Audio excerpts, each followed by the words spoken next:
নবীজি বলেছেন রমজান মুবারকে মাস আসার সঙ্গে সঙ্গে আল্লাহ রাব্বুল আলামিন তিনি জান্নাতের সমস্ত দরজাগুলি খুলে দেন আর জাহান্নামের সব দরজাগুলি আল্লাহ রাব্বুল আলামিন বন্ধ করে দেন। সুবহানাল্লাহ। আর শয়তানকে শৃঙ্খল দিয়ে বেঁধে ফেলা হয়, শিকল দিয়ে শয়তানরে বাঁধা হয়ে যায়। এই হাদিসটা যখনই শোনাই বিভিন্ন জায়গায় লোকেরা বিভিন্ন জায়গায় প্রশ্ন করে, হুজুর কোন তো যে শয়তানরে বাঁধতে হয়, কিন্তু রমজান মাস হতো লোকেরা মদ খায়, মিথ্যা কথা কয়, তাহলে শয়তান বাঁধা থাকলো কেমনে? আমি বলি দেখেন, এরও ব্যাখ্যা আছে।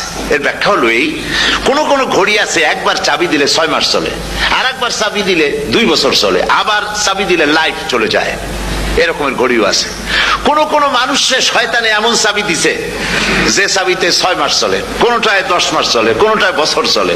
রোজার মাসেও যারা গুনাহ করে শয়তানে এমন চাবি দিছে যে রোজার মাসেও বন্ধ হচ্ছে না। এরা শয়তানের খপ্পরে পড়ে গেছে। আল্লাহ এই চাবি থেকে মুসলমানদেরকে হেফাজত করুন বলি আমিন। জোরে বলেন আমিন।